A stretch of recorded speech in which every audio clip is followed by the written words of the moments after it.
নমস্কার সবাইকে, welcome to my blog.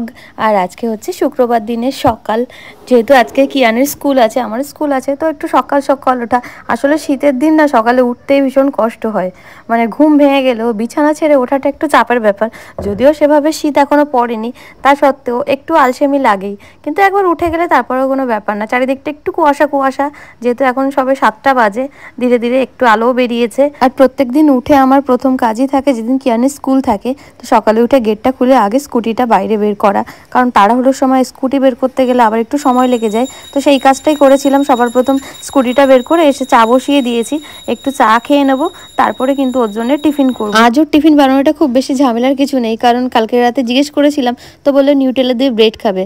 আর যেদিন নিউটেলা দিয়ে ব্রেড খায় সেদিন আমার সময় অর্ধেকটাই বেঁচে যায়, তাই জন্য আগে ভাতটাই বসিয়ে দিচ্ছি, তারপরে চাটা ছেঁকে নেব, আর তারপরে কিন্তু ওর জন্যে আমি টিফিনটা বানাবো। চলো চাটা ছেঁকে নিয়ে একটু সাইডে চাপা দিয়ে রেখে ওকে গেছিলাম ঘুম থেকে ওঠাতে। তো ঘুম থেকে উঠিয়ে রেখে এসে এবার ওর ব্রেডটা আমি রেডি করছি। তো কিছুই না, ব্রেডটা সেঁকে, আর যেহেতু নিউটেলা ফ্রিজে ছিল, প্রচণ্ড জমে গেছে, তো আমি গরম ব্রেডের ওপরেই দিয়ে দেবো, যাতে ভালো করে তাড়াতাড়ি করে এবার লাগিয়ে নেওয়া যায় রুটিতে, নইলে একটু অসুবিধাই হয়, এটা ভীষণভাবে স্টিকি যেহেতু। আর টিফিনে আজকে কী দেবো ভাবিনি, যেহেতু ব্রেডটাও ঠিকঠাক খেয়ে নেয়, তাহলে হয়তো একটু ফলই দিয়ে দেবো। তো চলো ওকে ব্রেডটা রেডি করে নিয়ে গিয়ে দেখি কি অবস্থা মহারাজের। ঘুম থেকে তো উঠিয়ে রেখে এসেছিলাম, ব্রাশও কমপ্লিট হয়ে গেছে। ওঠো, এখানে কি বাবাই আছে নাকি? না, আমার মনে হচ্ছে এখানে বাবাই নেই, ঘুমিয়ে গেছে। ওঠো, এই তুমি ব্রাশ করেছো, আমার ব্রেড চলে এসছে। ঘুমিয়ে পড়ে যাও, জানতা বলে তুই খানিক ব্রেড আনতে যাও, ঘুমিয়ে পড়েছে। মুনু মুনু মুনু মুনু মুনু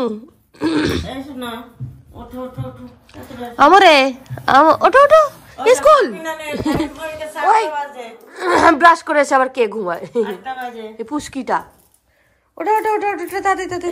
তো এই যে তারপরে তাকে ঘুম থেকে আবার উঠিয়ে খাইয়ে রেডি করে এখন স্কুলে নিয়ে যাচ্ছি।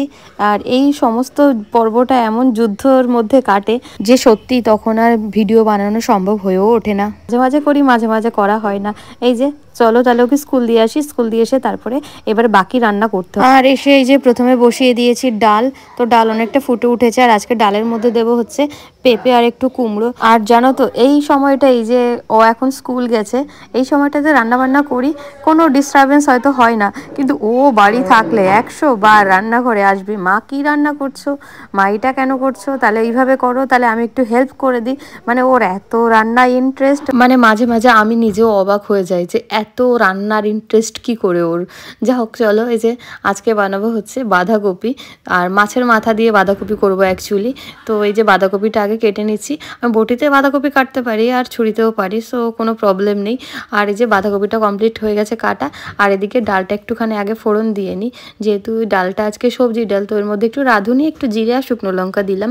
আর সাধারণত পেঁয়াজ দিই বা রসুন দিই, কখনো কখনো দিই, কখনো কখনো দিই না, তো আমি সব রকমভাবেই ডাল করি, যারা দেখো তারা জানো। তো এই যে ডালে ফোড়ন দেওয়া হয়ে গেছে, ব্যাস এবার এটা আস্তে আস্তে ফুটতে থাকুক, ততক্ষণ আমি বাঁধাকপিটাকেও সেদ্ধ বসিয়ে দিই, কারণ বাঁধাকপিটা একটু সেদ্ধ করে না নিলে না কেমনই লাগে আমার কাছে। আর আজকে করব হলো পমফ্রেট মাছ, ফ্রিজ থেকে বের করে নিয়েছি, আর এর মধ্যে কিন্তু আছে অর্ধেকটা মতো মাছের মাথা। তো মাছটাকে আগে নুন হলুদ ভালো করে মাখিয়ে নিই, তারপরে কিছুক্ষণ রেখে দিয়ে এটাকে ভাজবো। তো চলো ভালো করে, যেহেতু এটা না বড় বড় মাছ, তো নুন হলুদটা আমি হাত দিয়েই মাখিয়ে নিলাম। আর এই যে একটুখানি বাঁধাকপির জন্য কেটে নিচ্ছি আলু, অল্প করে আলু দিচ্ছি, একটু ডুমো ডুমো করে আলু দিলে ব্যাস টেস্ট হয়। এই যা, আর বাঁধাকপিটা হয়ে গেছে সেদ্ধ, এবার উঠিয়ে নিলাম, উঠিয়ে নিয়ে এবার কড়াই বসিয়ে দিয়েছি। এবার মাছটাকে একটু ভেজে নেব।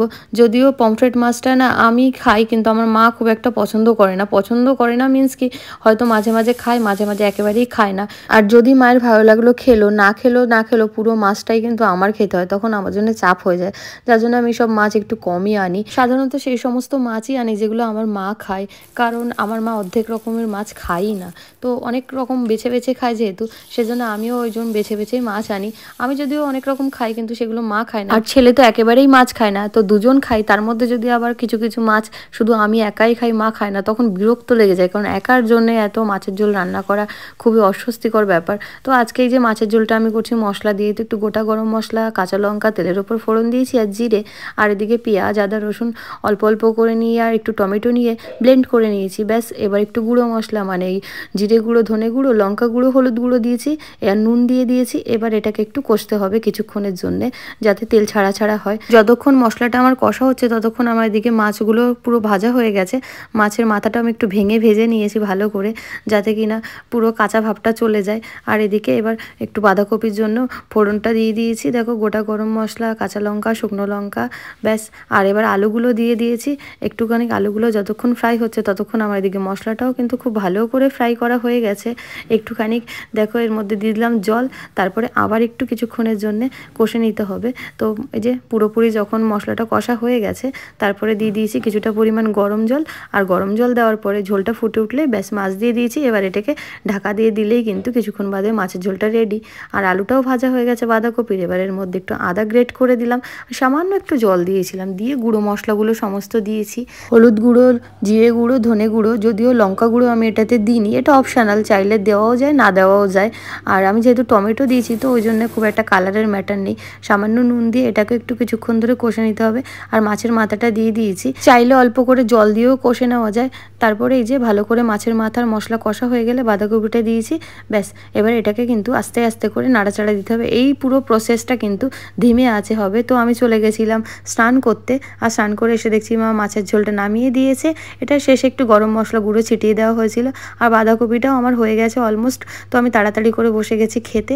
মাছের ঝোলও আমার রেডি, আর বাঁধাকপিও রেডি। ডালটা আর এখন খাবো না, যেহেতু আজকে স্কুলে যাব ভেবেছি শাড়ি পরে। তো শাড়ির ওপরে ভাবলাম আজকে পঞ্চুটা পরবো। এই পঞ্চুটা না আমি কিনেছি অনেক দিনই, মানে 1 বছরের বেশি হয়ে গেছে, কিন্তু আর পরা হয় না। সবাই পরলে ভালো লাগে, কিন্তু আমারই কেমন যেন পরলে কেমন একটাই লাগে, মানে কেমন একটা মনে হয় লজ্জা করছে বা কিছু একটা ব্যাপার। তো ফাইনালি আজকে সাহস করে পরে নিয়েছি। তো তোমরাই বলো কেমন লাগছে। স্কুলে গেলে সবাই তো বলছিল ভালোই লাগছে ভালোই লাগছে। তো সবারই একই অবস্থা, অনেকেই বললো আমাদেরও আছে, আমরা আর পড়ি না।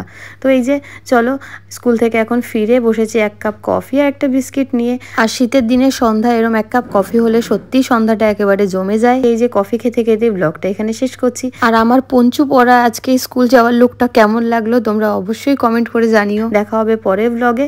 ততক্ষণ সবাই ভালো থেকো, সুস্থ থেকো। আর অবশ্যই আমার চ্যানেলটা সাবস্ক্রাইব করো, ভালো লাগলে লাইক করো, কমেন্ট করো and share the video. Tata.